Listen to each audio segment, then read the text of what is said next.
श्री कृष्णा श्री कृष्णा श्री कृष्णा श्री कृष्णा।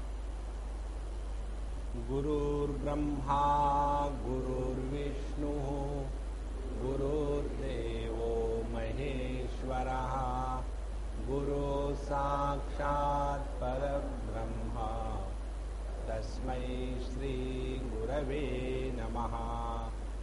तस्मै श्री गुरवे नमः। जब हम लोग बाहर के जगत में कार्य करते हैं तो उसको श्रम कहते हैं। जब हम अपने अंतःकरण पर कार्य करते हैं तब उसको धर्म कहते हैं। और जब हम अपने अंतःकरण को शुद्ध करने का प्रयत्न करते हैं तब उसको योग कहते हैं। और जब हम अपने आप को पहचानते हैं तब उसको आध्यात्मिक साधना कहते हैं। 4 स्टेजेस। तो यहां हम लोग ब्रह्मानंदे योगानंद में अब इस प्रसंग पर आए हैं कि ब्रह्मानंद क्या है, इसकी झलक हमको कहाँ मिलती है, ये सब बातें हो गई। अब दूसरी स्टेप, इस ब्रह्मानंद को विषयानंद और वासनानंद से अलग कर लिया और फिर इस ब्रह्मानंद की उपलब्धि अपने स्वतंत्रता से करने के लिए हमको कौन सी साधना करनी है, इसके लिए अब योग साधना की बात आ रही है। इसलिए एक बात स्पष्ट समझ लो, केवल पढ़ लिया तो कुछ नहीं होगा। उसके द्वारा केवल एक सर पर और बोझा बढ़ जाएगा कि हमने ये भी पढ़ा है, हम वो भी जानते हैं, उससे कुछ नहीं होगा। जो कुछ पढ़ा है, जाना है, उसको जीवन में उतारने के लिए पहले हमको लायक बनना है। नालायक व्यक्ति को रिजर्वेशन से गवर्नमेंट में जॉब मिल सकती है, आध्यात्मिक प्रगति नालायक व्यक्ति की नहीं होती। हमको लायकी चाहिए और उस लायकी को जागृत करने के लिए साधना करनी है। तो उन्होंने 104वें श्लोक में भगवद गीता के संदर्भ से बताया, यत्रो परमते चित्तम निरुद्धम योग सेवया यत्र चैवात्मनात्मानं पश्यन्नात्मनि तुष्यति। जिस समय हमारा चित्त योग के अभ्यास के द्वारा निरुद्ध हो गया, योग का तात्पर्य परिभाषा पतंजलि महर्षि देते हैं, योगः चित्तवृत्ति निरोधः। और जब तक के चित्त में वृत्तियों का तूफान जारी रहेगा तब तक के हमारे लिए चैतन्य ढका हुआ है। जो साधु संत सूक्ष्म भाषा में भजन लिखते हैं, जैसे कबीर जी के भजन या मीराबाई के भजन, इसमें केवल भावना ही नहीं है, प्रेम ही नहीं है, उसमें साधना के सूक्ष्म पहलू भी है। जैसे कहते हैं, घूंघट के पट खोल तोहे पिया मिलेंगे। तो क्या है घूंघट? घूंघट यही है, चित्तवृत्तियां। जहां चित्तवृत्तियों को हमने खोला तो वहां पिया मिलेंगे, वहां हमको अपने स्वरूप का दर्शन होगा। इसलिए योग से वया निरुद्धम चित्तम यत्र उपरमते। जिस क्षण जिस स्थान पर यह हमारा चित्त उपराम हो जाता है, अपने आप को शुद्ध रूप में पाता है, और यत्र चैवात्मनात्मानं पश्यन्, और फिर हमने अपने स्वरूप का पहचान कर लिया। आत्मना आत्मानं पश्यन्, हमने अपने आप को पहचान लिया। तो उसका तात्पर्य क्या हुआ फिर? आत्मनि तुष्यति, जीवन में संतोष आ गया, जीवन में कृतकृत्यता आ गई। फिर योगक्षेम की चिंता खत्म हो गई। जब तक के हमारे अंतःकरण में योगक्षेम का भार रहता है, तब तक के प्रभु का दर्शन नहीं होता। द्वितीय अध्याय के एक श्लोक पर भगवान शंकराचार्य का भाष्य है। उसमें श्लोक है, निर्द्वंद्वो नित्य सत्वस्थो निर्योगक्षेम आत्मवान। भगवान कहते अर्जुन को, त्रैगुण्य विषया वेदा निस्त्रैगुण्यो भवार्जुन निर्द्वंद्वो नित्य सत्वस्थो निर्योगक्षेम आत्मवान। तो यह जो निर्योगक्षेम शब्द है, इस पर भगवान शंकराचार्य लिखते हैं, योग माने अप्राप्त की प्राप्ति की इच्छा और प्रयत्न, और क्षेम माने जो प्राप्त है उसको बचा के रखना, खत्म न हो जाए, कोई चुरा के न ले जाए। जब तक हमारे अंतःकरण में योग क्षेम की परेशानी रहती है, तब तक के हम आत्मवान नहीं हुए। देखो, अभी हमारा भरोसा दुनिया के वस्तु व्यक्तियों पर है, अभी हमारा भरोसा दुनिया में जो सिक्योरिटी है उस पर है। इसीलिए यहां आत्मनि तुष्यति, और संतोष किसको कहते हैं? संतोष कहते हैं जब हमारे अंतःकरण से सभी की सभी चाह निकल गई है, अब किसी वस्तु के प्रति कोई भी आकांक्षा अपेक्षा नहीं। यहां तक हमने कल देखा। अब यह जो स्थिति है, निष्काम स्थिति, जिसमें किसी भी प्रकार के कामना का बोझा हमारे सर पर नहीं है, उसका वर्णन भगवान श्री कृष्ण के शब्दों में यहां 105वें श्लोक में करते हैं। सुखमात्यंतिकम यत्तत् बुद्धि ग्राह्यम अतीन्द्रियम वेत्ति यत्र न चैवायम स्थितश्चलति तत्वतः। तो इस स्थिति में क्या बात होती है? यत् आत्यंतिकम सुखम,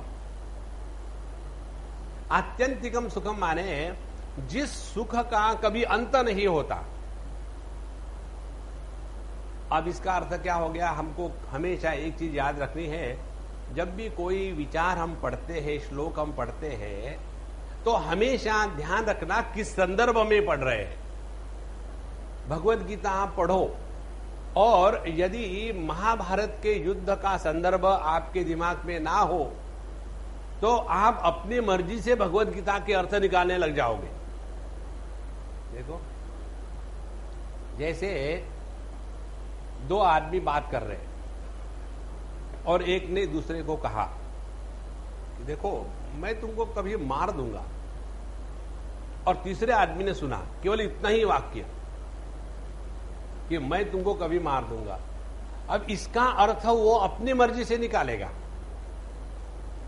लेकिन इस व्यक्ति ने जो मैं तुमको कभी मार दूंगा ये कहा था, इसके पहले क्या था ये मालूम नहीं। अब कई लोगों का प्रेम है ना, वो वाइल्ड होता है, डोमेस्टिक नहीं होता है ना। जैसे कई लोग जो प्रेम करते हैं ना बच्चों से, तो उनको काटते हैं, पिछले जन्म के संस्कार ना। बच्चों से जो प्रेम करना है वो चबाना थोड़ी है वो। तो इसी प्रकार से यदि हम यहां का जो भगवद गीता के श्लोक का अर्थ ब्रह्मानंदी योगानंद के संदर्भ में नहीं निकालेंगे तो गड़बड़ हो जाएगा।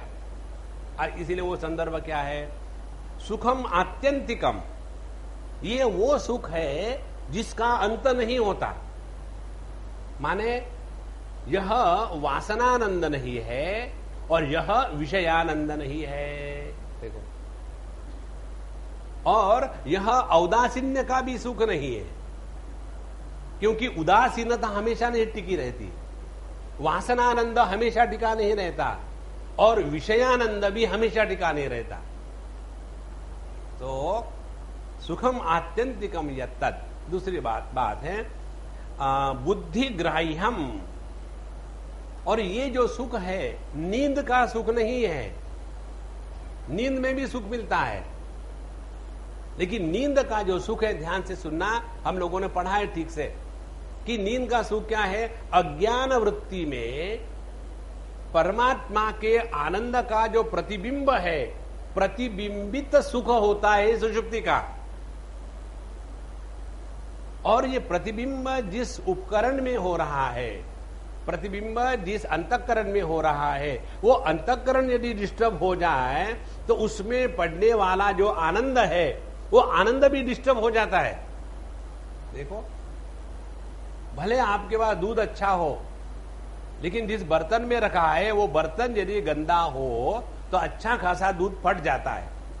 इसी प्रकार से यदि हमारा अंतःकरण गंदा हो तो वही जो ब्रह्मानंद है उसकी परछाइयां जगत में काम, क्रोध, लोभ, मोह, मद, मात्सर्य, घृणा, ईर्ष्या इत्यादि रूपों में परिवर्तित हो जाती है। इसलिए जो सुषुप्ति का आनंद है वह प्रतिबिंबित आनंद है, वो बिंब नहीं है आनंद का। It is not original bliss. इसीलिए बुद्धिग्राह्यम, यह जो ज्ञान, यह जो आनंद है, इसका हमको साक्षात अनुभव होता है। माने साक्षात अनुभव का तात्पर्य क्या है?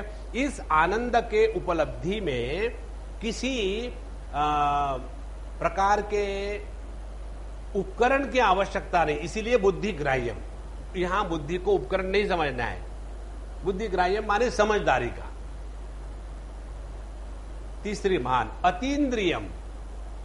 अतीन्द्रियम माने यह जो सुख है, आनंद है, ये विषयों से प्राप्त नहीं है, इसीलिए यह विषयानंद नहीं है। अब देखो, तीन बातें यहां उन्होंने कह दी कि यह जो जिसके सभी चित्तवृत्तियां शांत हो गई, जिसने अपने आप को पहचान लिया, तो ये जो सुख है यह वासनानंद और औदासीन्य का जो क्षणिक सुख होता है वैसा नहीं है, यह आत्यंतिक सुख है। यह अतीन्द्रिय है, इसीलिए यह विषयानंद नहीं है। और तीसरी बात, यह बुद्धिग्राह्यम है, इसीलिए यह सुषुप्ति का अज्ञान का आनंद नहीं है। और अगली बात, व्यक्ति जो इसको पहचानता है, यत्र न च एव अयम स्थितः तत्वतः चलति। और सबसे महत्व की बात, एक बार आप इस ब्रह्मानंद को पहचान करके उसमें अपना झंडा गाड़ दो तो उसके बाद न चलती, फिर उसमें से गिरने का डर नहीं है। देखो, वासनानंद समाप्त हो जाएगा, विषयानंद खत्म हो जाएगा, सुषुप्ति का आनंद समाप्त हो जाएगा, लेकिन ये जो ब्रह्मानंद है ये कभी खत्म नहीं होगा। ऐसे नहीं कि जागृत अवस्था आ गई तो सुषुप्ति का आनंद खत्म हो गया, विषयों की अपेक्षा है, विषय नहीं मिले तो विषयानंद खत्म हो गया। सुबह सुबह नींद से उठे, खुमारी लेनी है, लेकिन बीबी कहते जाओ दूध ले आओ, पड़े हैं भैंस के जैसे, तो वासनानंद खत्म हो गया। तो यह जो आनंद है, यत्र न चैवायम स्थितः चलति तत्वतः। देखो, इसीलिए योग भ्रष्ट कौन है? योग भ्रष्ट वो है कि जो अभी साधना में ही लगा हुआ है और जिसने अपने इंद्रियों का, अंतःकरण का संयम, नियंत्रण करके अपने को पहचान लिया है, फिर उसको नीचे गिरना या घबराना या फिर जन्म होना सब खत्म हो गया। ध्यान से सुनना, बृहदारण्यक उपनिषद में आता है, वहां कहते हैं न तस्य प्राणा उत्क्रामंती। यह जो व्यक्ति है उसके प्राणों का उत्क्रमण नहीं होता। कारण क्या है? अब उसने अपने जीव भाव का त्याग कर दिया है।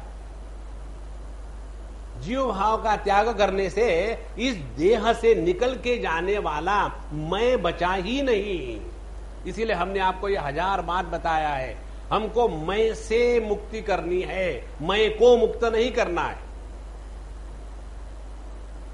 और यही बात यहां कह दी, व्यक्ति यत्र न चैवायम स्थितः चलति तत्वतः। इस प्रकार से इस ब्रह्मानंद को जिसने प्राप्त कर लिया है उसके बारे में आगे कहते हैं, यम लब्ध्वा चापरम लाभम मन्यते नाधिकम ततः यस्मिन् स्थितो न दुःखेन गुरुणापि विचाल्यते। यम लब्ध्वा, जिस ब्रह्मानंद की प्राप्ति होने के पश्चात अपरम लाभम अधिकम न मन्यते ततः, उसके बाद इस जगत की कोई भी वस्तु आपको आकर्षित नहीं कर सकती। देखो, और जब आपको जगत की कोई भी वस्तु आकर्षित नहीं कर सकती तब आप स्वतंत्र हो। और जहां आपके अंतःकरण में जगत के किसी भी वस्तु की प्रति आकर्षण इसलिए है कि वो लाभ है, तब तक के आप इस दुनिया के गुलाम बन के रहोगे। देखो महाराज, इसीलिए हम सबको ये बात 1000 बार समझनी है कि सर्वम परवशम दुखम, सर्वम आत्मवशम सुखम, एतद विद्यात् समासेन लक्षणम सुख दुःखयोः। जीवन में सुख दुख का अर्थ क्या है, सुख दुख की परिभाषा क्या है। जो परावलंबन है वो दुख है, और जो स्वावलंबन है वह आनंद है।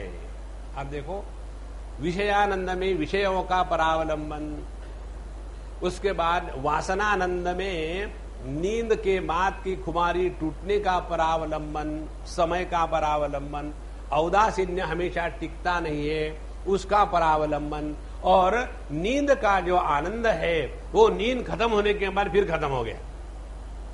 देखो, जब छोटे बच्चों की नींद नहीं होती पूरी तो कैसे वो क्रैंकी हो जाते हैं। कारण क्या है, उनका जो आनंद है नींद पर अवलंबित है। इसीलिए यह जो आनंद है ये जगत की किसी भी वस्तु, व्यक्ति, देश, काल, परिस्थिति इन पर नहीं है। यह जो निरपेक्ष अस्तित्व का भान है इसी को ब्रह्मानंद कहते हैं।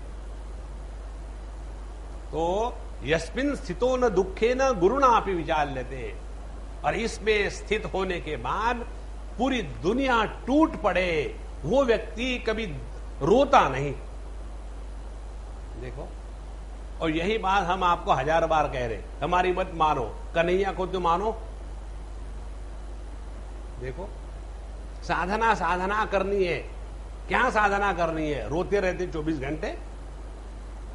देखो, refuse to be miserable, you are doing all the spiritual practice. तो यस्मिन् स्थितो न दुःखेन गुरुणापि विचाल्यते। लेकिन जब हमारे जीवन में दुख आते हैं तो हम जस्टिफाई करते हैं। आपकी शादी होती है तो पता चलता। किसने कहा था शादी करने के लिए? डॉक्टर ने? Or get married and suffer. देखो महाराज, इस जीवन में दुखी होने वाला आदमी गलत होता है, ये सिद्धांत पकड़ लो। जो दुखी है वो गलत है। आप देखो, आगे ने आफत, माने हम दुखी तो हम गलत है, 100% गलत है। ध्यान से सुनना, जीवन में दुख किसी भी कारण से आवे, इसके लिए, दुख के लिए आप किसी दूसरे व्यक्ति को जिम्मेदार कर सकते हो कि पत्नी के कारण दुख है, पुत्र के कारण दुख है, पति के कारण दुख है, सास के कारण दुख है, बहू के कारण दुख है, एग्रीड। लेकिन दुखी हम किसी के कारण नहीं होते, दुखी हम अपने स्वयं के चॉइस से होते हैं। देखो, मनुष्य प्रारब्ध से दुखी नहीं होता, प्रारब्ध से केवल सुख दुख आते हैं। हम दुखी होते हैं अपने पुरुषार्थ से।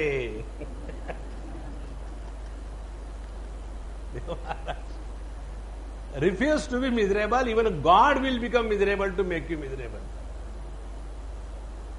इसीलिए यस्मिन् स्थितो न दुःखेन गुरुणापि विचाल्यते, माने गुरुणा दुःखेन, कितना भी दुख जीवन में आ जाए न विचाल्यते, फिर वो हिलता नहीं। इसको कहते हैं मौज में रहना, इसको कहते हैं बीइंग हैप्पी। मुंह फाड़ करके गार्डन में पब्लिक के जाकर के, क्योंकि पब्लिक गार्डन है ऐसा मतलब थोड़े कि पब्लिक को डिस्टर्ब करना, सुबह जाकर के हा कर रहे हैं।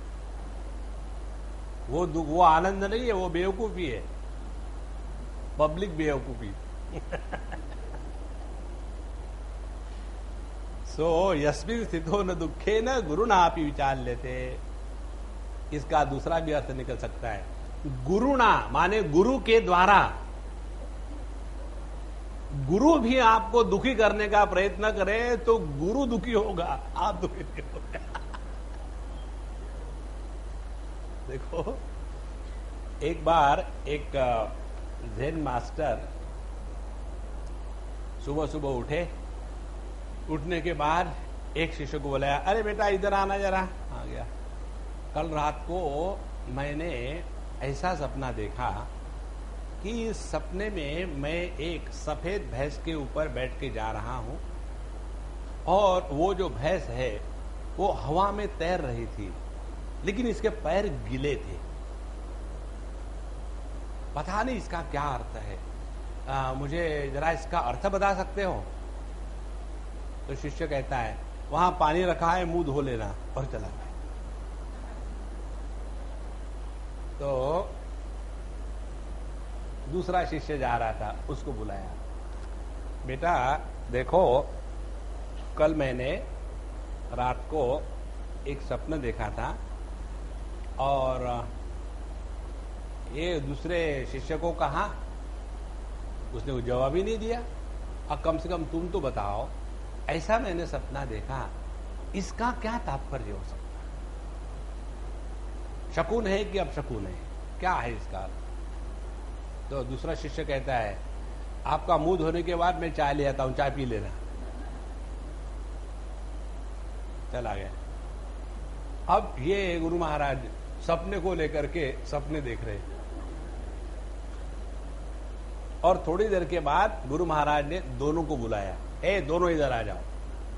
और आने के बाद कहते, अब तुम मेरे यहां से दूर चले जाओ, मेरे पास रहने की कोई जरूरत नहीं।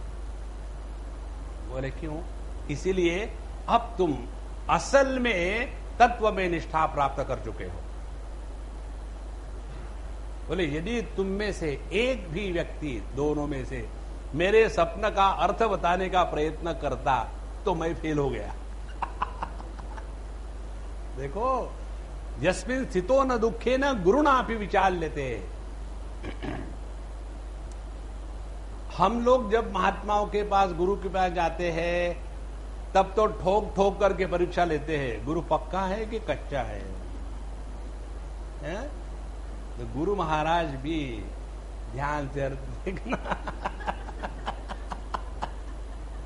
एक एक क्षण पर परीक्षा होती है, लेकिन हमको समझ में नहीं आता परीक्षा हो रही है, और उसी परीक्षा के नतीजे के अनुसार उस प्रत्येक व्यक्ति को या प्रत्येक साधक को वैसी वैसी ट्रीटमेंट मिलती है जीवन में। देखो, इसीलिए यह वो ज्ञान है, ये वो आनंद है कि एक बार इसमें आप फिट हो जा, दुनिया की कोई शक्ति आपको स्पर्श नहीं कर सकती। आप देखो, बम गोला आने वाला है, योगा योगा योगा, कौन सा पद्मासन या तो मयूरासन या भुजंगासन या काक्रोचासन, या दुनिया भर के प्राणायाम, अंदर का कुंभक, बाहर का कुंभक, बीच में का कुंभक, कुंभ मेला। मुझे एक बार किसी ने पूछा था, स्वामी जी आप कभी कुंभ मेले में नहीं जाते? हमने कहा देखो, वो कुंभ मेला जो है ना, वो विशेष लोगों के लिए होता है। बोले किसके लिए? हमने कहा जैसे कुंभकर्ण। तो देखो, योग की परिभाषा भगवान श्री कृष्ण के शब्दों से, तम विद्या दुख संयोग वियोगम योग संनितम स निश्चयेन योक्तव्य योग अनिर्विण्ण चेतसा। जीवन में दुख के प्रसंग आने के बाद जो दुख के साथ तादात्म्य नहीं होता और इसीलिए दुखी नहीं होता, वह योगी है। देखो, और हम योगा किस लिए करते हैं? Yoga for बैकएक, yoga for rheumatism, yoga for asthma. अरे बाबा, ये देह के जो विकार है ना, ये रहेंगे ही रहेंगे, इसको कोई नहीं बदल सकता है। हमारा जो ध्यान है तत्व के तरफ होवे। देखो, और जीवन में जो रोग आते हैं ना, ये भगवान की बड़ी दया है। कैसी? जिस मां बाप के बच्चे मां बाप को बहुत सुख, आराम, आदर देते हैं, वो मां बाप अपने बच्चों में इतने आसक्त हो जाते हैं कि अगले जन्म में उन्हीं बच्चों के बच्चे के रूप में पैदा होते हैं। हम आपको गप नहीं मार रहे हमेशा की तरह, सत्य बोल रहे।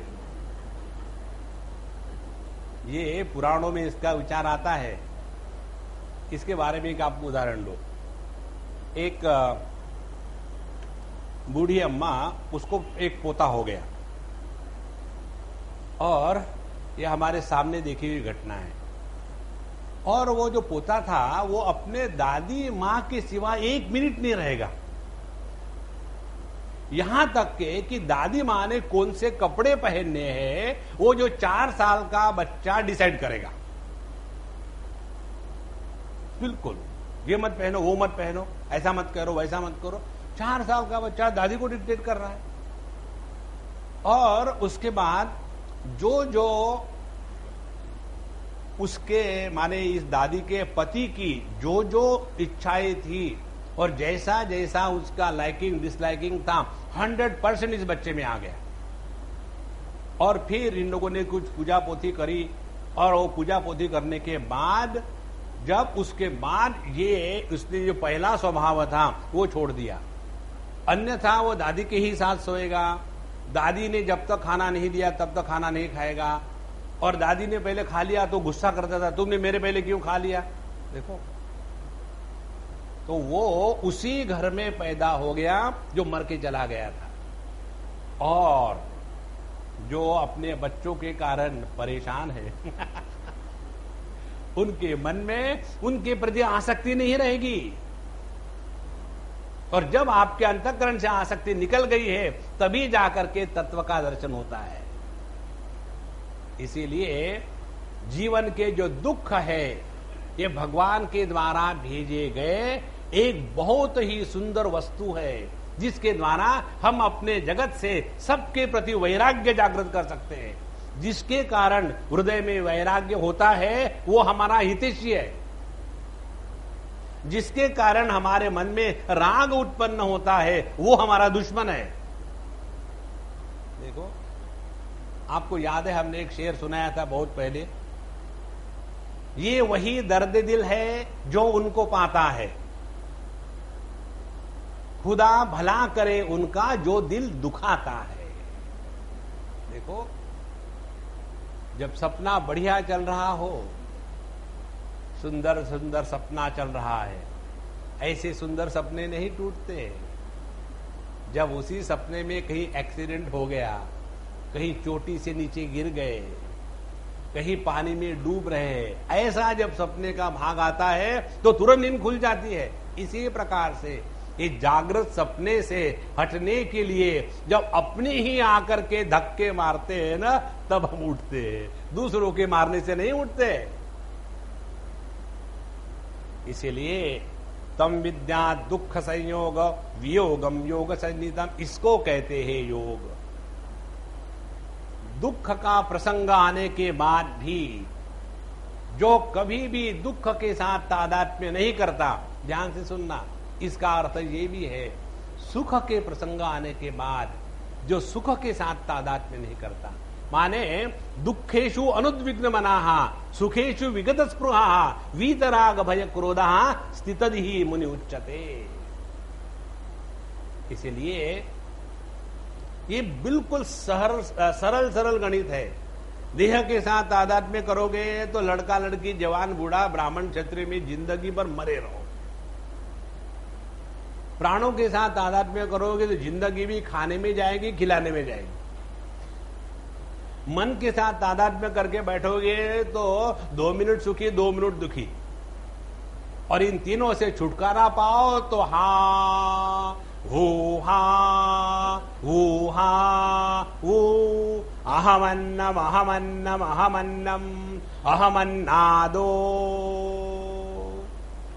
एतस्साम गायन्नास्ते। फिर यह सामगान आपके जीवन में निरंतर बिना किसी प्रयत्न का चलता रहेगा। वो है जीवन, उसको कहते हैं योग की प्रक्रिया।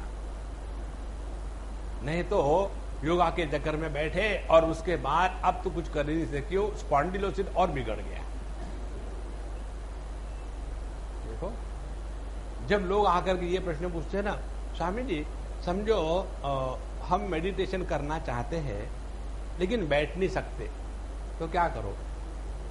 खड़े रहो। नहीं, लेकिन मेडिटेशन करना चाहते, खड़े खड़े मेडिटेशन करो। कब तक खड़े रहो? कैसे खड़े रह सकते? अरे भैया, गधा घोड़ा भी खड़ा रह सकता है, आप नहीं खड़े रह सकते। ये छोटी छोटी जो प्रश्न आते हैं ना, वो इसलिए आते हैं कि हमारा ध्यान स्वरूप के तरफ नहीं। जब आप कहीं गए और जबरदस्त भूख लगी है,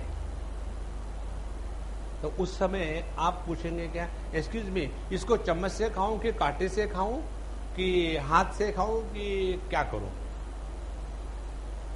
एक बार हम कहीं थे पाश्चात्य देश में और बड़ा फॉर्मल कुछ चीज था, और हमारे साथ अपने हिंदुस्तानी आए थे और वो पहले बार आए थे। तो उस सज्जन ने हमको कहा, स्वामी जी मैं पहले बार आया हूं ऐसे माहौल में, मुझे डर लग रहा है, बताओ अब ये खाना मैं किससे खाऊं? तो मैंने उसको कहा, मुंह से।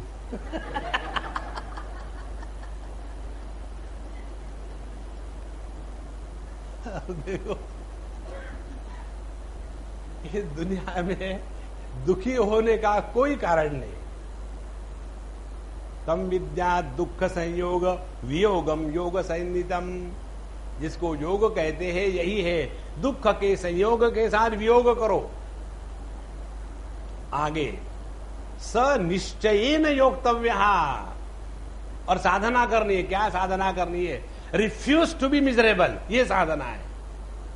अपने जीवन में एक दृढ़ निश्चय कर लो, चाहे दुनिया को आग लगे, हम दुखी नहीं होंगे। फिर क्या करना? दुख का पब्लिक को बांटो, स्वयं दुखी मत होना। ये कई लोगों के मन में गलत धारणा होती है कि I am so good, you know, I have never hurt anybody, but everybody comes and hurts me because you are a doormat available. किसी भी कारण से हम यदि दुखी हुए तो उसके जिम्मेदार हम हैं, कोई नहीं है। इसीलिए साधना यही है, स निश्चयेन योक्तव्य, दृढ़ निश्चय कर लो। और जब आपका मन इस प्रकार से दृढ़ निश्चय के द्वारा दुखी होने को इनकार कर देगा, तो जो आनंद से परिप्लुत मन है वही तत्व के बारे में सोच सकता है। दुखी मन दुख के बारे में सोचेगा। हमने दूसरे अध्याय में देखा था भगवद गीता के, प्रसन्न चेतसो ह्याशु बुद्धि परिअवतिष्ठते। जो प्रसन्न चेतस है उसी का मन भगवान में लग सकता है, दुखी आदमी का नहीं लग सकता। दुखी आदमी भगवान के मंदिर में भी जाएगा तो भगवान को कहेगा, भगवान आप जरा बगल में हो जाना, मेरे दुख को हटा देना, फिर आप चले जाना। देखो, वो परमात्मा को नहीं जा सकता। तो स निश्चयेन योक्तव्यः योगः, इस योग का दृढ़ विश्वास निष्ठा के साथ अभ्यास करना चाहिए। और कैसे? अनिर्विण्ण चेतसा, डोंट गिव अप। ये कल्पना मत करना लेकिन ये कैसे संभव है। संभव है, नहीं कैसे संभव? जब बेवकूफी संभव है तो क्या ज्ञान संभव नहीं है? देखो, बिल्कुल ऐसा दृढ़ निश्चय कर लो जीवन में। स निश्चयेन योक्तव्यः योगः अनिर्विण्ण चेतसा। इसीलिए क्या साधना करनी है? Never justify your off mood, never justify that you are miserable, never seek attention from the world, I am so miserable. Totally wrong. कभी मत करना है। ये दुनिया में दरिद्री बन करके मत रहना। देखो, एक अमीर अम्मा थी, लाखों करोड़ोंपति की बीबी, और वो कहीं शादी में जा रही थी, और उस दिन जल्दी जल्दी में उसने गहने पहनना भूल गई। जो उसको दिखानी थी पब्लिक को माला, वो भूल गई। अब क्या किया जाए? तो जैसे जा रही थी तो वहां ये इमिटेशन ज्वेलरी वाले रास्ते में दिखे गए, और वो आते वो कार के पास, बेबी जी ले लो, बेबी जी ले लो, 10 रुपए में मोतियों की और हीरे की माला। तो उसने 10 रुपए की एक माला ले ली और पहन करके चली गई। अब इतने करोड़पति की बीबी वहां गई, और चारों तरफ से लाइट तो चम चम चम चम चम चम कर रहा है, और फिर पब्लिक बात करती है, देखो कितनी कीमत होगी इसकी। एक औरत दूसरी औरत से, होगी 1 लाख 2 लाख, 1 लाख 2 लाख। इसका एक एक जो डायमंड है ना, उसकी कीमत एक एक 10-10 लाख होगी। मालूम है, करोड़पति की पत्नी है। तो 10 रुपए की वस्तु, लेकिन उसका अधिष्ठान करोड़पति की पत्नी, तो उस 10 रुपए की वस्तु की कीमत कितनी बढ़ गई? देखो, ये दुनिया को जो महत्व है ना, इसका कारण इसका अधिष्ठान परमात्मा है। उसको पहचानो, फिर जगत में चाहे 10 रुपए की माला पहनो, चाहे करोड़ रुपए, कोई फर्क नहीं। खूब अच्छे कपड़े पहने हुए और बढ़िया कपड़े पहने हुए, लेकिन अपना 24 घंटे रोने वाला, हु वांट्स? एक बात समझ लेना, कोई भी हमारे पास ज्ञान के लिए नहीं आता।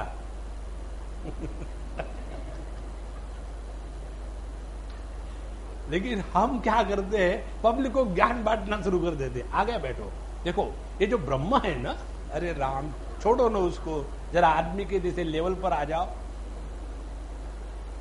तो इस दुनिया में एक दूसरे के पास हम आते हैं केवल आनंद के कारण, केवल प्रेम के कारण। क्या हम किसी दुखी आदमी के पास हमेशा जाना चाहेंगे? कभी नहीं चाहेंगे। तो यदि दूसरा व्यक्ति प्रसन्न हो, आनंद में हो, तो हमको कितना आकर्षण होता है। और यदि वही आनंद अपना होगा, तो ये दुनिया में शब्द, स्पर्श, रूप, रस, गंध, इसके प्रति भीख मांगना बंद हो जाएगा। इसलिए तम विद्या दुख संयोग वियोगम योग सन्नितम स निश्चयेन योक्तव्यः योगः अनिर्विण्ण चेतसा। दुखी मत हो, don't imagine that this is the last moment of your life, no. अच्छा महाराज, ऐसा जो व्यक्ति योगाभ्यास करता है, हम कन्हैयालाल की बात कर रहे हैं, ये योगाभ्यास है।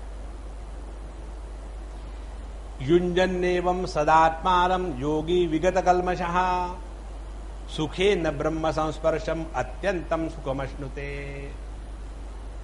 एवं इस प्रकार से योगी सदा आत्मानं युञ्जन एव, और ये हमको अभ्यास, कौन सा अभ्यास? हमेशा प्रसन्न रहना,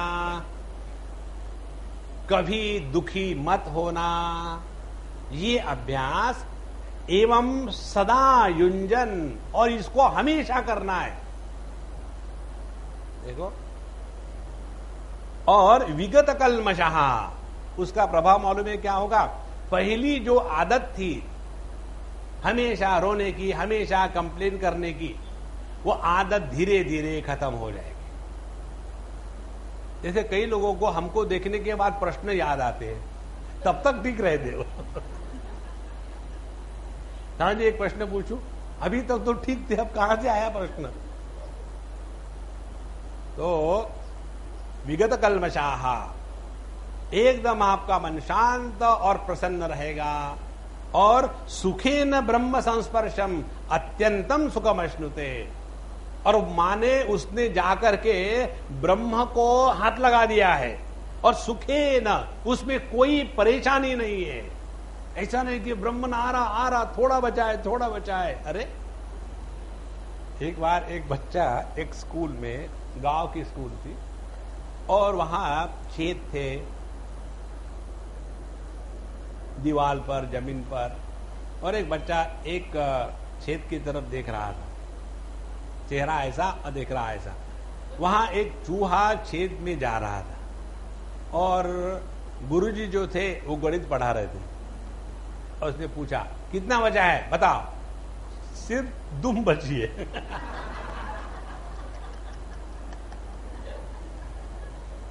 देखो ध्यान कहाँ है आपका। देखो महाराज, यदि आपका ध्यान अपने स्वरूप पर रहे तो मजा ही मजा है, इसमें कोई प्रयत्न नहीं है। सुखेन ब्रह्म संस्पर्शम, और अत्यंतम सुखम अश्नुते। अत्यंतम सुख का तात्पर्य है ब्रह्मानंद।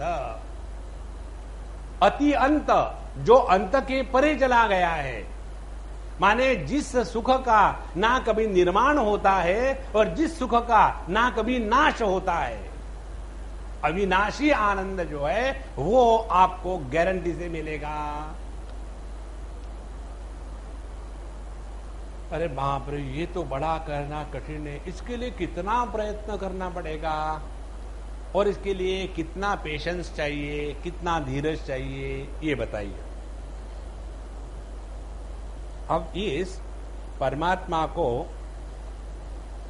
प्राप्त करना, इसका अर्थ क्या हो गया? परमात्मा की प्राप्ति माने कभी दुखी नहीं होना और नित्य निरंतर प्रसन्न रहना, ये हो गई परमात्मा की प्राप्ति। नहीं तो दर्शन दो घनश्याम नाथ मोहे, और यदि घनश्याम गोरे बन करके आए, कि घनश्याम को कोई जबरदस्ती का काली बने। देखो हमारे स्वामी अखंडानंद जी को भगवान कृष्ण का दर्शन गोरे रूप में हुआ था, इसीलिए अपने अंतःकरण को ऐसा बनाओ, ध्यान से सुनना, जिस अंतःकरण में वृत्तियों का तूफान नहीं, और वृत्तियों का तूफान नहीं है इसीलिए दुख की पहचान नहीं, और चूंकि दुख नहीं है वहां दुख का विरोधी सुख की आवश्यकता नहीं है। ऐसे जो सुख दुख के परे का जो आनंद है वही है ब्रह्मानंद, वही है भगवान की प्राप्ति, वही है योगानंद। तो सुखम सुखेन ब्रह्म संस्पर्शम अत्यंतम सुखम अश्नुते। अच्छा, इसके लिए कितने दिन तक करना पड़ेगा योगाभ्यास, और कितनी मेहनत करनी पड़ेगी? आप तो कहते सुखेन ब्रह्म संस्पर्शम, हर एक बात आप ऐसे कहते हो कि बड़ा आसान है, आसान है, हमको चिढ़ा रहे हैं, बहुत डिफिकल्ट है।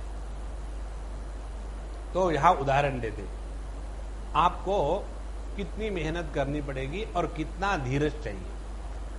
उत्से कहा उददेर यद्वत कुशाग्रेण एक बिंदुना मनसो निग्रह तद्वत भवेत अपरिखेदतः। आपको ये काम दिया गया है,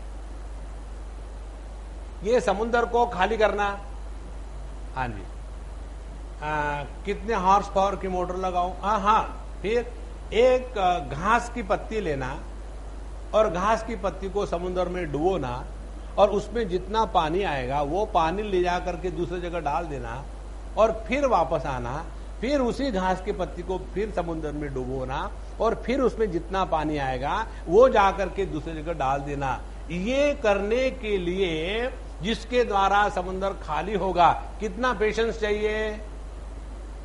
उतना पेशेंस चाहिए साधना करने के लिए। अपने से नहीं, अपने से नहीं, अपने से नहीं हो सकता। अब ऐसे जो होता है ना, अपने से नहीं होने वाले, उनको शॉर्टकट चाहिए। फिर उनको शॉर्टकट के लिए ठीक है, हमारे एक स्पेशल कोर्स में आ जाओ, 3 दिन में God realization, 15,000 rupees the whole course fee, और उसके लिए पूरी व्यवस्था हमारे तरफ से होगी, खाना पीना रहना, और ऐसे ऐसे स्थान पर आ जाना और वहां योगाभ्यास कराना है। इसीलिए वो दर्भ की चटाई बना करके मिलती है ना, वो घास की चटाई, उसके ऊपर सोना, वो फ्री में मिलती है, उसे सोना, क्योंकि आप योगा कर रहे हैं ना इसलिए। और पेड़ के नीचे सोना, और खाने के लिए घास, नेचुरोपैथी, 1500 रुपए दी, 15,000 रुपए दिए। उसके बाद 3 दिन में डेफिनेटली आप रियलाइज होगे, फिर आपको आने की जरूरत नहीं। एक बार आप जाके वापस आओगे कि भगवान नहीं चाहिए।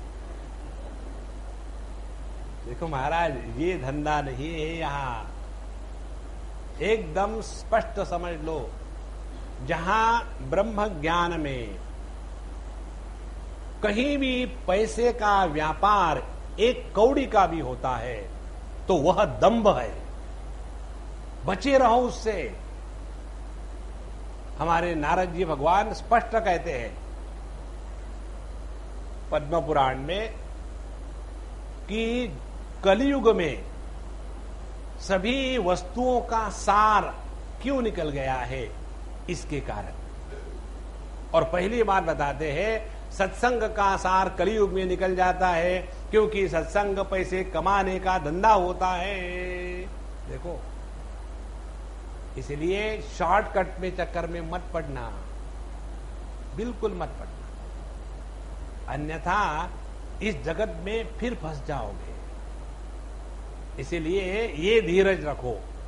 जैसे एक दर्व के घास से पानी को निकालने के लिए कितना चाहिए लगन, कितना चाहिए श्रद्धा, कितना चाहिए विश्वास, तब जाकर के परमात्मा की उपलब्धि होती है। सो मनसः निग्रहा तद्वद भवेत अपरिखेदतः।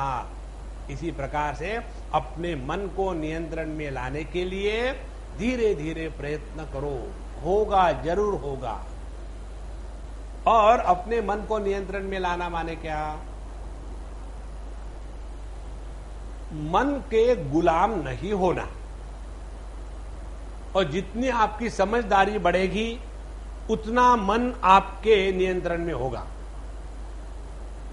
जैसे देखो, एक व्यक्ति हमारे मित्र है, बहुत चॉकलेट और बहुत मीठा, और उसके कारण अराउंड फिगर हो गए। तो हमने कहा कि जरा नॉर्मल रहो, ये क्या अराउंड फिगर हो रहे, खत्म कर डालो ये सब चीजें। ठीक है सोनी, क्या करूं? तो मैंने किसी के हाथ लगा दिया, यानी इनको जरा झटकाओ। तो वो हमारे मित्र उनको दवाई दे करके और डाइट कंट्रोल, एक्सरसाइज बता दिया, और धीरे धीरे धीरे धीरे जरा ठीक लगने लग गए। और फिर हमको मिले 1 साल के बाद। हमने पूछा, महात्मा जी कैसे लगता है? बोले, Swami ji I am feeling so full of energy. बोले, अब तो मैंने चाय में भी चीनी पीना बंद कर दी। देखो, पहले वही व्यक्ति, how can I resist chocolate, I like it very much. जब पता चलता है ये अपने लिए जहर है, तो इसी ज्ञान के द्वारा अपने आप वैराग्य हो जाता है। माने ज्ञान की परिपक्वता को वैराग्य कहते हैं। इसी प्रकार से जब हमको ये बात समझ में आ गई, हमारे दुख का कारण मन के विक्षेप है, तो हमको मन के विक्षेपों को शांत करना यही एकमात्र उपाय है। जगत की कोई वस्तु हमको मदद नहीं कर सकती। और इस मन के विक्षेपों से बचने के लिए हम दारू पीते हैं, हम दवाई खाते हैं, हम सोते हैं। किस लिए? केवल इस मन के विक्षेपों को शांत करने के लिए। इसीलिए मनसः निग्रहः तद्वत् भवेत् अपरिखेदतः। ये कल्पना मत करना कि आपका मन बहुत ही खराब है और ये कभी सुधर नहीं सकता, ऐसी बात नहीं है। प्रत्येक मन की वही समस्या है।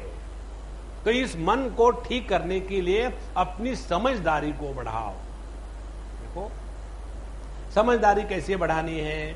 हमारे मुंडकोपनिषद में एक प्रश्न, एक मंत्र आता है कि जो व्यक्ति परीक्ष लोकान कर्मचितान ब्राह्मणः निर्वेदमायात्, यदि आप अपने ही जीवन के जो पहले अच्छे बुरे अनुभव है उसका फिर से इवैल्यूएशन करो, तो आपके अंतःकरण में जगत के बारे में अपने आप वैराग्य आ जाएगा। अब देखो, कोई एक वस्तु को, व्यक्ति को, घटना को लेकर के किसी समय हमारे जीवन में ऐसे हो गया था कि मानो we have reach a blind end, मानो सब खत्म ही हो गया है, लेकिन धीरे धीरे धीरे उसमें से निकल गए। अब उसके तरफ देखो तो लगता है कितने बेवकूफ थे, छोटी सी चीज के लिए इतना दुखी हो रहे थे। इसीलिए ज्ञानी लोगों को अभिमान मालूम है क्यों नहीं होता? इसलिए नहीं होता कि उनको समझ में आ गया कि हाँ, पहले मैं बेवकूफ था।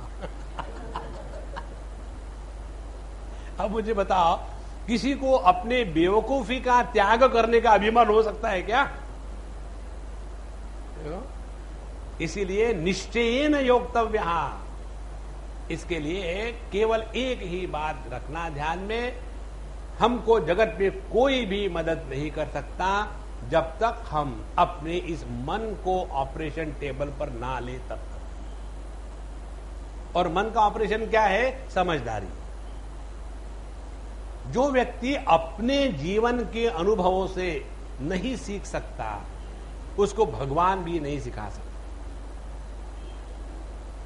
तो यहां मनसहा निग्रह तद्वत भवेत अपरिखेदतः, इसके होने के बाद मैत्रायणी उपनिषद में कुछ ऐसा ही विचार आता है, और यह विचार इन्होंने 111 से लेकर के 118वें श्लोक तक इसी 11वें अध्याय में उद्धृत किया है। हमारी जो कमेंट्री है 1409 पेज पर, उसमें लिखा है वाइड श्लोका 101 to 108, वो होना चाहिए 111 से लेकर से 118 तक, वो प्रिंटिंग मिस्टेक है। तो अब ये मैत्रायणी उपनिषद की बात सुनाते हैं। बृहद रथस्य राजर्षे शाकायन्यो मुनि सुखम प्राह मैत्राख्य शाखायाम समाद्युक्ति पुरस्सरम। कहते हैं जो मैत्रायण शाखा जो है यजुर्वेद की, उसमें एक ऋषि का प्रसंग आता है। ऋषि का नाम है शाकायन्य ऋषि, और उनके पास उनके एक शिष्य होते हैं राजा। उस राजा का शिष्य का नाम है बृहद्रथ। इस बृहद्रथ राजा को शाकायन्य मुनि ने यही समाधि के द्वारा ब्रह्मानंद के प्राप्ति का उपदेश किया था। माने जो यहां बताया जा रहा है ये किसी के मन की कल्पना नहीं है, इसके पीछे शास्त्रों का आधार है। ऐसे में समझ लेना कि we have discovered latest new technique of realization, be aware, don't do that. जब तक के प्रामाण्य प्रतिष्ठित ना हो तब तक के स्वीकृति नहीं होनी चाहिए। जैसे एक उदाहरण दूं, एक हमारा लड़का है, उसको मैंने एक बार कहा कि हमने कहा भाई तुम कब तक ये गांव में पड़े रहोगे, जरा निकलो गांव से बाहर। बोले स्वामी जी क्या करूं? हमने कहा फॉरेन जाओ। बोले मैं जाने को तैयार हूं। मैंने ठीक है, मैं तुमको बताऊंगा, तैयार हो जाओ। पासपोर्ट कर लिया तैयार। और फिर एक सज्जन उसी समय हमको मिलने आए और बोले स्वामी जी मैं ऐसे ऐसे काम से आया हूं, अमुक अमुक देश में रहता हूं, तो आपकी क्या सेवा कर सकता हूं? मैंने कहा इस लड़के को तुम फॉरेन ले जाओ। बोले ठीक है स्वामी जी। इंटरव्यू नहीं, कुछ नहीं, लेकिन काबिल लड़का है, और उसको वहां से ले गए। इसी प्रकार से हमारे जीवन में योग्य प्रकार की परिस्थिति निश्चित आएगी। बदलने का प्रयत्न मत करो, डोंट रेजिस्ट। देखो कठोपनिषद में मंत्र आता है, प्रत्येक अनुभूति के जीवन में आने वाले प्रसंग के दो ऑप्शंस होते हैं, एक प्रेय ऑप्शन, एक श्रेय ऑप्शन। प्रेय ऑप्शन माने वो अनुभूति, वो घटना आपको इस दुनिया में बांध सकती है, और वही घटना आपको दुनिया से मुक्त कर सकती है। घटना वही रहेगी।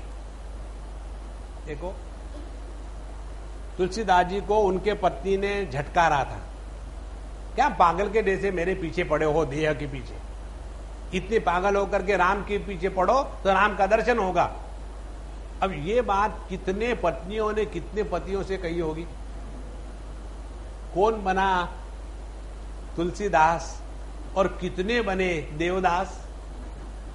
देखो, घटना वही है। इसीलिए भैया यहां ये जो कहा है इसके पीछे प्रामाण्य है, और जब प्रामाण्य होता है तो आपकी बात स्वीकृत होती है।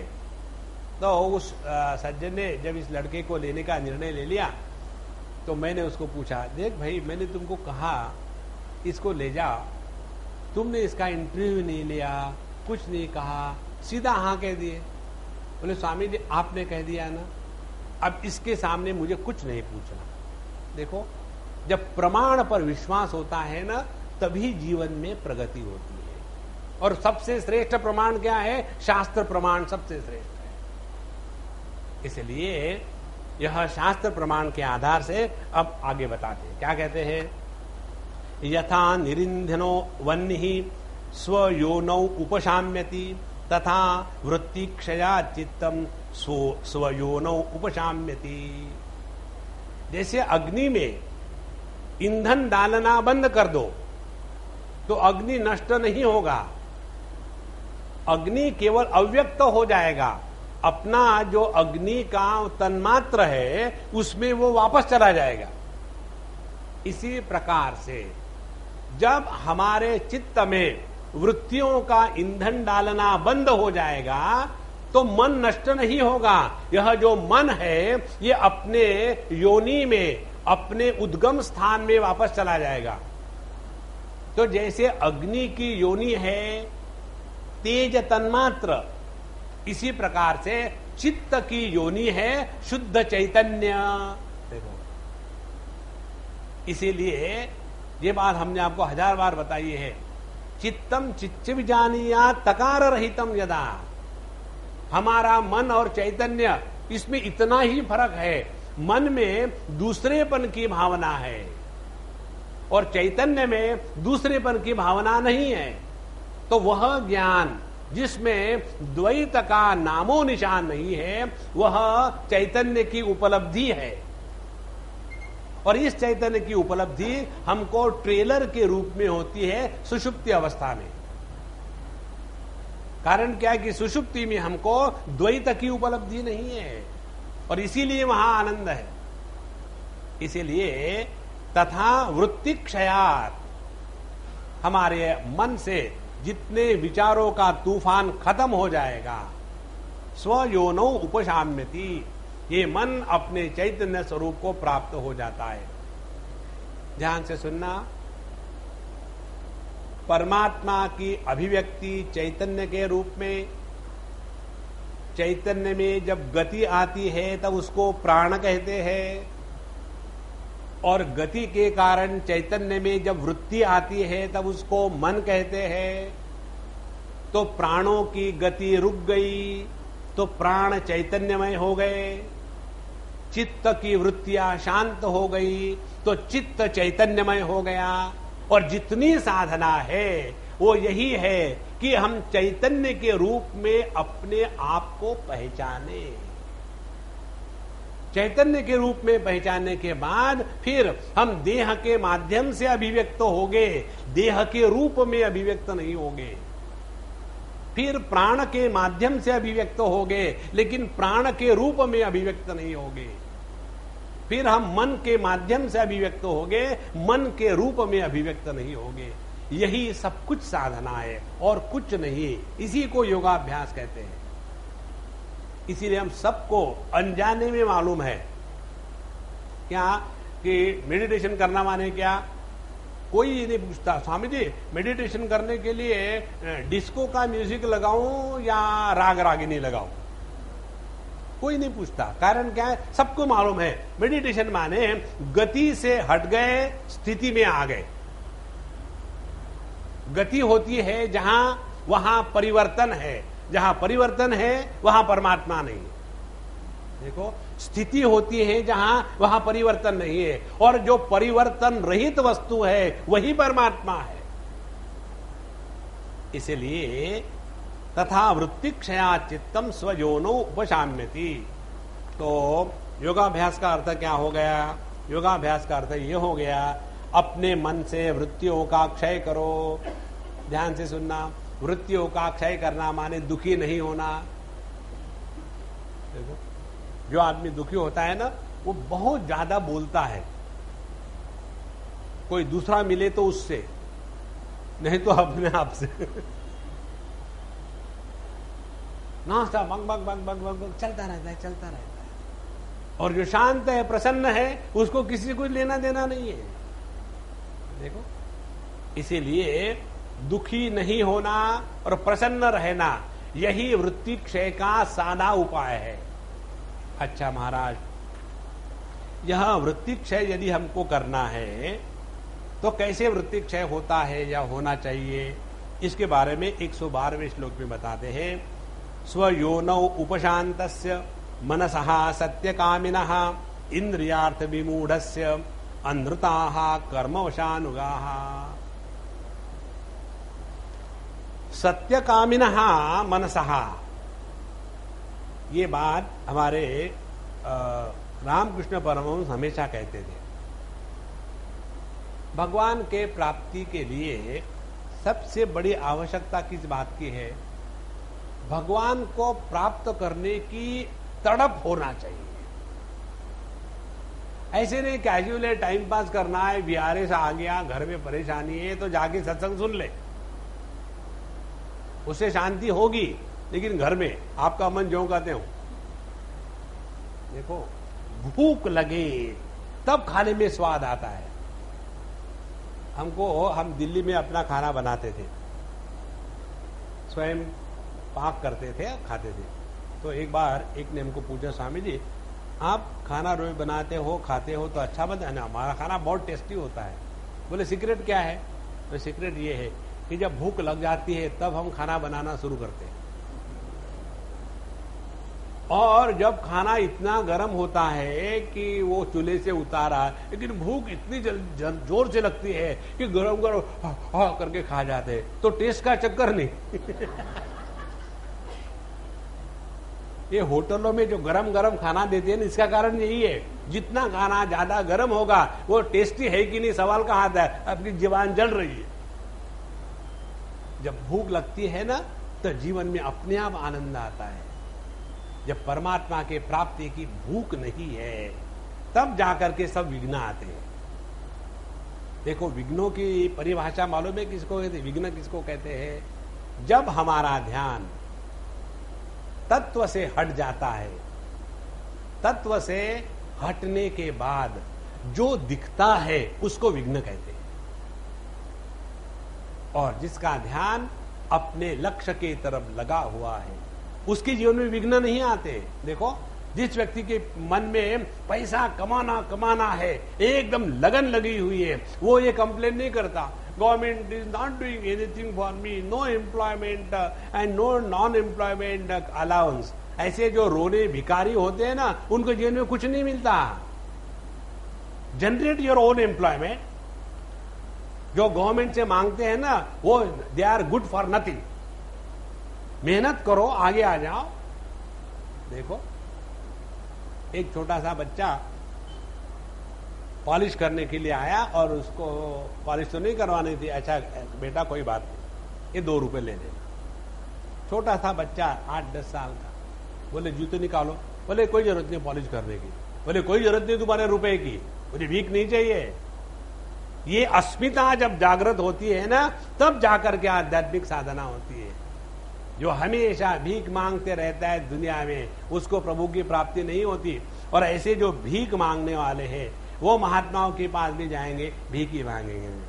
महाराज जी कुछ करो ना, क्या होगा? मन शांत होगा। मन शांत होगा।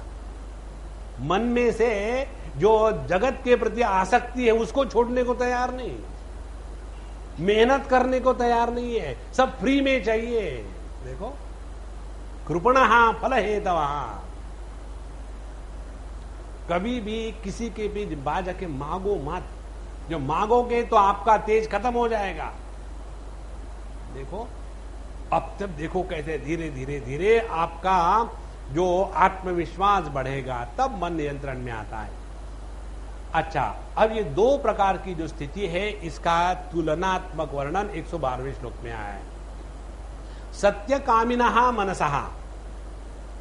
सत्यकामी माने जिसको सत्य के सिवा और कुछ नहीं चाहिए। इस जगत में जिसको परमात्मा के सिवा कुछ नहीं चाहिए, ऐसा जिसका मन है, सत्यकामिनः मनसः स्वयोनो शांत उपशांतस्य। और इसके कारण जिसका मन अपने योनि में माने चैतन्य में एकदम शांत हो गया है, ऐसे व्यक्ति के लिए कर्म वशानुगाः इंद्रियार्थ विमूढ़स्य अनृताः भवन्ति। ऐसे व्यक्ति के लिए कर्म के आवेग के कारण जो जीवन में मूढ़त्व आता है, और उस मूढ़त्व के कारण हम इंद्रियों के पीछे भिखारी के जैसे दौड़ते रहते हैं, वो सब खत्म हो जाता है। ये इसका अर्थ। देखो, जब हमको पता चला कि कई बार ये जो माताएं होती है ना, गेरवे कपड़े पहन करके, साड़ी या ये पहन करके जाती है, तो दूर से जब देखो तो ऐसे लगता है कि कोई स्वामी आ रहे हैं, स्वामिनी आ रहे हैं। और उसी हिसाब से भी देखो, स्वामी आएंगे नमस्कार करने, ठीक है बेटा। और सामने से जरा नजदीक आ गए तो पता चलता है लिप है, स्टिक है, दंड नहीं है। तो जो नमस्कार करने का मूड था एकदम उड़ रहा है, इसको कौन नमस्कार करेगा, ये तो मेकअप वाली है। इसी प्रकार से जहां पता चला अपने स्वरूप में जो आनंद है वो दुनिया में नहीं है, अपने आप मन इस जगत से अपने आप उपरत हो जाता है। इसीलिए कर्म वशानुगाः इंद्रियार्थ विमूढ़स्य अनृता। अनृता माने फॉल्सिफाइड, उसमें कुछ रहता नहीं फिर। इसीलिए जब तक हमने अपने स्वरूप के आनंद को नहीं पहचाना, तभी तक कल्पना के साम्राज्य में भटकते रहते हैं। कौन सी कल्पना? ये दुनिया हमको सुख देगी,